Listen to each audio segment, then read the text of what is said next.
Zara aingam-panana vetsivetsy poteto za tamin'ny maraina dia afatra tokana fotsiny indray sady mazava. Iay moa da zanak'antesaka lazay mivantambanta la mizaka da ivantambanta eky aho androany apita afatra raika avao. Andriamanitra irery ihany no tompony aina ka afaka manana fahefana amin'ny aina. Averiko indray mandeha, Andriamanitra rery ihany no tompony aina ka manana fahefana hanala sy hanome aina. Be dia be ny mamono tena, be dia be ny mamono olona tato ato.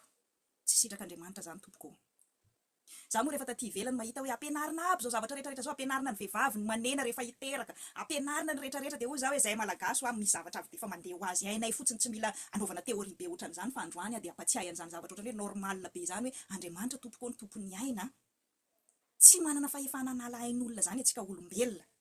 Ary na dia misy aza ny atao hoe mandikana zany lalàna naturel zany dia tsy vahaolana ho antsika zay mbola manan-tsaina sy manana fony hoe andao asorona koa ny ain'ilay manala ny aina.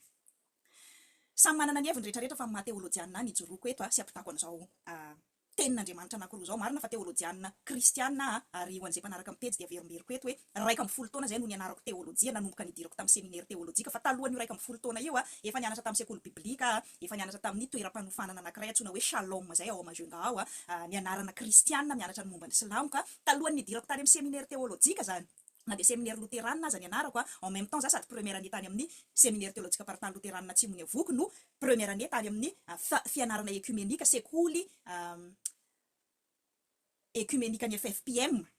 Zay ny promotion voalohany tao dia sady écuménique zany no interfef zany hoe ty afatra apitaiko ty tsy ho antsika kristianina indrindra antsika lutéranina fotsiny fa indrindrandrindra koa ny maro indrindra maro anisa ao Madagasikara moa dia ny silamo sy ny kristianina. Dia zay natonga na sady nijery ny Baiboly ao amin'ny Genesisy 4:20 no nijery ny Korany ao amin'ny Surah As Saffat 7:30 ny andininy 100 ka hatramin'ny 110 zay misy ny tantarany Abrahama nanao fanatitra, nanao sorona ny zanany. Ilay fanaovana sorona zany tsy zavatra vao ankehitriny vao misy, fa tamin'ny andron'ny Abrahama efa tany aloha ela be tany dia fa fomba mampanao tamin'izany fotoana zany ny manao sorona olona. Fa ilay Andriamanitry Abrahama izay inony kristianina, inony silamo, inony akamaroan'ny fivavahana rehetrarehetra fa ilay Andriamanitra namorona ny tany sy ny lanitra dia nandrara any Abrahama tsy hanao sorona ny zanany. Naraka ny Genesisy 4:20 hoe Isaka voatonona mihitsy ao amin'ny Baiboly ilay zanak'i Abrahama saika nataony sorona. Naraka n'ilay Koran ao amin'ny Surah 7:30 izay tsy tena manonona mazava moa Ismaela ve sa Isaka ilay natao fanatitra ilay saika atao sorona, na dia misy nuance ny arany fahasamihafan'ilay tantara hoe tena niresaka tamin'ny zanany mihitsy ny Abrahama any amin'ny Koran nefa tsy nampafantatra ny zanany izy any amin'ny Baiboly sy ny sisa, dia mitovy ny conclusion. Andriamanitra tsy namela ny Abrahama hanao sorona ny zanany, na zanany iza io na zanany iza, na dia fomba mampanao normal tamin'izany aza ilay manao sorona zaza. Na kristianina anao, na silamo anao, na mpino ny fivavahan-drazana anao, na finoana inona anao ka mino hoe misy an'izany Andriamanitra tompony aina, Andriamanitra namorona ny aina zany, dia manaiky anao fa tsy tompony aina tsika olombelona. Firy ny mamono tena nefa tsy maty, firy ny vonon'olona nefa tsy maty, tena marary ilay miatrika fahoriana tompoko.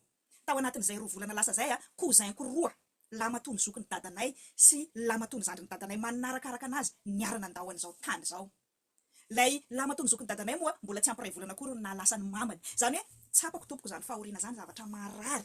Ary rehefa niatrika fahoriana dia tena hitako hoe samy manana ny endrika igeren'ny ny émotion ny olona, ao ny migery an'izany amin'ny atezerana tsy omena tsiny, ao ny migery amin'izany amin'ny ranomaso izahay mpitoroteny reto moa dia mpanararao paty satria rehefa mifahoriana ohatran'izao tsy hoe sanatria hoe anararoatra tany malemy, fa amin'ny rehefa fahoriana ohatran'izao no afaka mba miaino kokoa ny olona dia mifona tompoko. Tsy hanao discussion be tsy sanatria manambany an'ilay fahoriana sy ilay fahafatesana fa manararoatra ny sofintsika afaka mitongilana miaino mampatsiahy fa na ny Baiboly na ny Koran samy miresaka ny Abrahama saika hanao sorona ny zanany dia tsisy navelan'Andriamanitra nanao an'izany fa zanak'ondry. Biby no nasain'Andriamanitra atao fanatitra tompoko fa tsy olombelona. Na ny rano zanak'ondry zany ara raha masina zany, na dia tradisiona ny fivavahana maro samihafa zany manao fanatitra ondry, manao fanatitra omby, mandatsaka rà, dia sarobidina ny rano biby aza afaka atao fanatitra fa tsy azo atao kosa ny ran'olombelona atao fanatitra, na atao sorona io na ankatoavin'ny lalàna io. Tsy misy lalàna nomen'Andriamanitra fa hifanandatsaka ran'olombelona zany tompoko. Manahy ihany aho ary tena matahotra hoe rehefa tratra ve, efa nitabataba ve ny vahoaka ny amin'ilay sorona atao atsokosoko, dia hoe andao atao lalàna ara-dalàna indray ara ny famonoana olona, dia ho azonao antoka ve hoe tena ho ara-drary ny fanaovana fanadihadiana ka tena hamono ny olona tena tokony vonoina tokoa ianao ary tena fahefan'ny lalàn'olombelona ve zany manala ain'olombelona zany tompoko. Aza araraotina ny fon'ny olona tezitra ka ampidirana lalàna vaovao anekena ny famonoana olona fa tsy sitrak'Andriamanitra tompoko ny famonoana olona na olo-marina na olon-dratsy fa an'Andriamanitra ny aina azonao ataony manala ny fonao sy ny atezeranao amin'ny zavatra rehetrarehetra fa ny aina azakasiana tompoko ny aina. Be dia be ny teolojiana miteny hoe samy hafa ny meurtre sy ny assassinat hoe tsy mitovy ny mamono olona meurtre sy ny hoe mamono olona pour justice ain'olona io tompoko na inona antony tsy anjarantsika olombelona zany tsy anjarany lalànantsika olombelona zany tsy azo atao ny manala ain'olona mankasitraka tompoko.